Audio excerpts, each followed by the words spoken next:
This exercise is a figure 8 drill.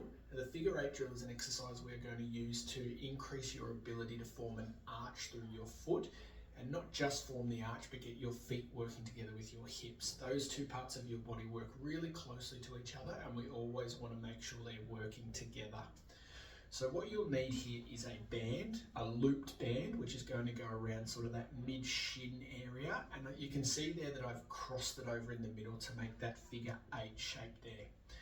Then you want to get into a position that feels like it's a normal standing position for you. So some people will naturally stand with their toes a little bit more out or a little bit more in. Wherever feels sort of natural for you is where I want you doing this exercise from. So from here, what we're effectively doing is turning our feet out or corkscrewing our feet out into the ground. So the toes are trying to go out, but the heels are starting to come in a little bit. So I'm corkscrewing into the ground like that.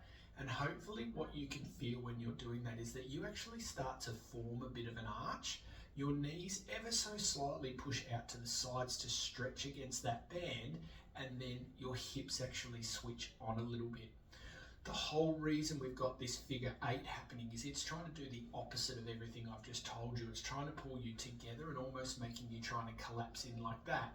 So you're then having to work against that band to form that arch by corkscrewing, pushing the knees out and getting the hips switched on. So we're getting everything in that chain from below your hips working together.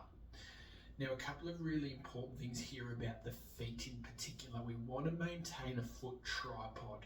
So when I say a foot tripod, the ball of the big toe, the ball of the little toe and the heel always remains in contact with the floor. When you're corkscrewing, I don't want you to feel like your big toes are lifting off the ground like that. They should stay on the floor and corkscrew into the ground. Now, that might be hard. It can be a little bit of a difficult exercise to get your head around. So some things you might want to do in leading up to trying the corkscrew is actually just pushing the weight onto the outside borders of your foot, still trying to keep your big toe down, but just pushing almost like the outside ankle bone, which is called your lateral malleolus. Think about pushing that out from each other, and that can sometimes just be a nice way to start to get that movement.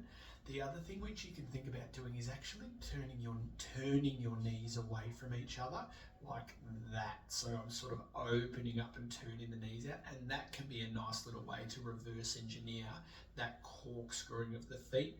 And as always, we're trying to keep that foot tripod on the floor. So I know this has turned into a bit of a long video, but this is a great exercise to make sure that we're getting our whole lower limb working together, and we're getting that nice neural connection with our brain talking to our hips and our feet at the same time. So that there is your figure 8 drill.